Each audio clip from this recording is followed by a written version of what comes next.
Okay, let's have the first method, and that is by taking the square roots of our quadratic equations. So we have 5 examples here. The first one is an incomplete quadratic equation. Second, the same. Third, and the fourth.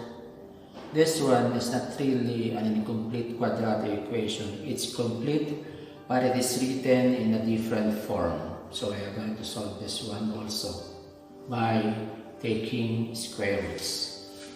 So for taking square roots, we raise this one to the 1/2 exponent. We raise also the other side of the equation to the 1/2. Whatever we do here, we also do that one on the other side. That's why x squared raised to the 1/2, that's 1/2 times 2 will give us to the first power 1 is equal to, I'm not going to write any more than 1 here, but 2 times 1/2 is 1. Now 36 raised to the 1/2 exponent is actually square root. The 1/2, 2 is there, 1/2, the 2 is there. So it is square root. Now when we have the square root there, you put the plus and minus here because the answer or the solutions will have 2, the positive and the negative. So here the value of x is square root of 36 is 6 positive, and the other one is square root of 36 is 6, and we have a negative 6. Positive 6 times positive 6 is 36. Negative 6 times negative 6 is positive 36. So we have two solutions here. We have plus and minus 6. Now for x squared minus 9, we transpose 9 to the right. That would be x squared is equal to 9. And the same thing, we remove the 2, it will be square root on the other side because we are raising both of the terms here, all of them to the 1/2 exponent. So this one is x now to the first, while the other one will be square root of 9. One answer is positive, one answer is negative.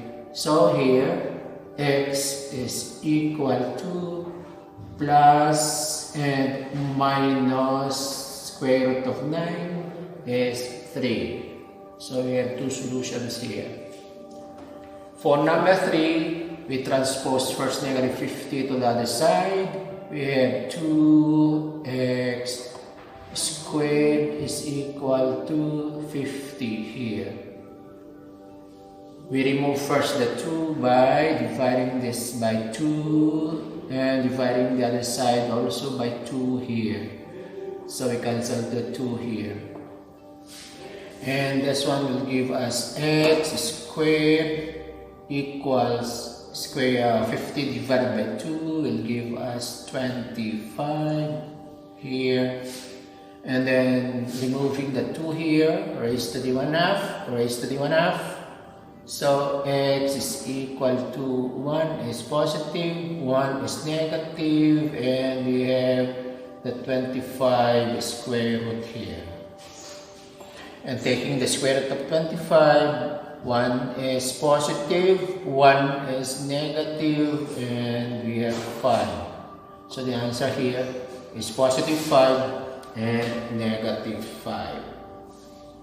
For number 4, we don't need to transpose the 9 here. We'll just divide this by 3 to remove the numerical coefficient of x squared. We divide also the other side by 3. We cancel this one. So x squared is equal to 9 divided by 3 will give us 3.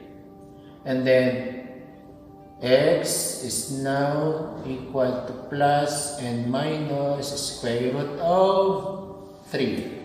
So one answer is positive square root of 3 and the other one is negative square root of 3. If you are going to use your calculator, then the square root of 3 is 1.732. So that's the value of that one if you want your answers in decimals. Okay, number 5. What do we do here? This x minus 4 to the second is actually the x squared. So we transpose negative 100 to the other side. We have x minus 4 that leaves us square here. And we have 100 here. Now we cannot transpose the 4. Unlike here, that we can remove the 2. We cannot remove anything here. But we have to remove first the square. So we raise this left member of the equation to the exponent 1/2. We also raise 100 to the exponent 1/2. So that becomes x minus 4 is equal to 100 to the 1/2 is actually square root of 100. But if you have the square root, you should have 2 answers here and square root of 100 here.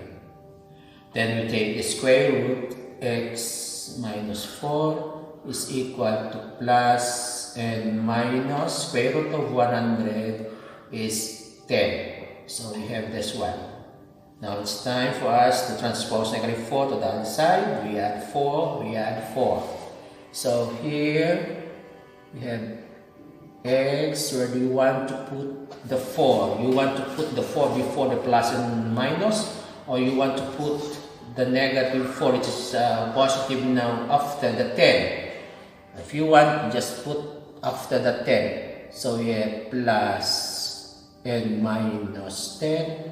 And minus 4 on the other side will be plus 4.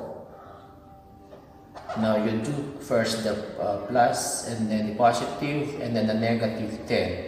So here we have 2 solutions here, 2 answers.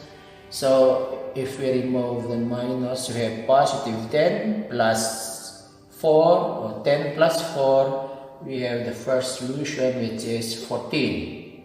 When we do the negative, we have negative 10 plus 4 will give us negative 6. So we have 2 solutions for this one. By the way, plus, I have 1 note only. I'm going to erase this one.